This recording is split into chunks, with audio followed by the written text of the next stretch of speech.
911 emergency. Someone just robbed our house. They broke in. They tied me and my mom up. It is the nightmare of a family thought to be living the American dream. They're like, don't make me have to kill you. Don't get your mom killed. Is everybody okay? I don't know. They just beat me up. I don't know where my mom is. The normal life that we had, it's just changed. It's never gonna be the same at all. Don't forget that. Never. This American dream actually begins halfway across the world in the land of the pyramids. Ariet was living here in the United States when she took a trip to Egypt and met Magdi. Shortly thereafter, they were married. Ariet and Magdi Girgis didn't fall in love the typical way. It was an arranged marriage. But soon after their love blossomed, Magdi relocated with Ariet to the United States, and they bought a home and started a family.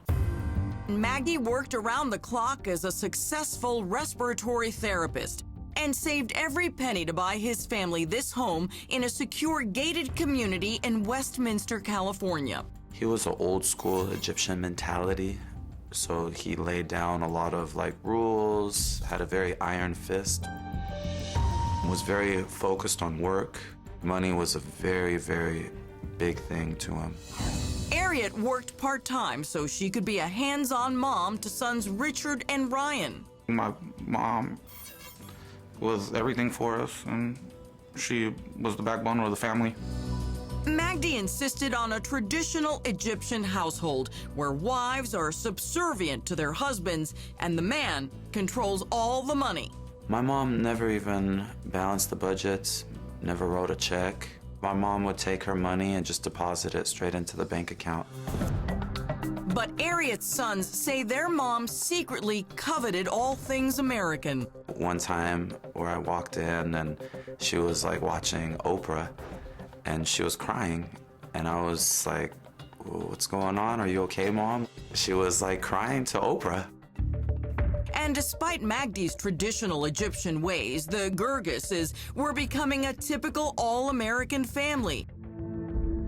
Until one cool, crisp night in September. It's hard to talk about the events that happened that night. The story Ryan is about to relive is one of unholy terror. Ryan arrives home after a late night out with some buddies. I got home sometime past midnight. I ended up going into my room. His father, Magdi, is gone. His big brother, Richard, is at a girlfriend's house. And his mom is fast asleep. I fell asleep to a brand new iPod dock. But in the middle of the night, he says a strange noise jolts him wide awake. I heard a door swing open. Kind of woke up just to see who was coming inside the room. And that's when I felt someone's hand go over my mouth. In the darkness, Ryan fights back, even biting down on his assailant's hand. They kept on making threats, telling me, shut up, because I was screaming for my mom. The gloved intruder, dressed in black, beats Ryan, then wrestles him to the floor. That's when a second person came into the room, and they started duct taping my hands, saying, don't get your moms killed, don't get your moms killed. Out of the corner of his eye, Ryan catches a first glimpse of his mother, and he can see panic etched across her face. My mom ran out of her room, frantic, yelling, screaming, take anything you want.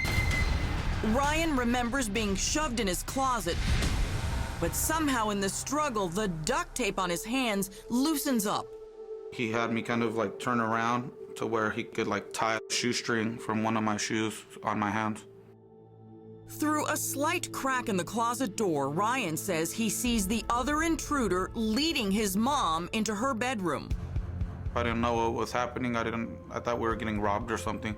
Moments later, the haunting sound of what he believes is someone cutting and ripping bed sheets. I've never been that scared in my whole life. Finally, footsteps,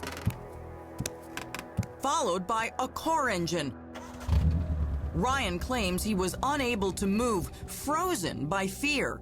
I remained in the closet for a couple minutes just thinking of like an exit plan, and my heart was racing.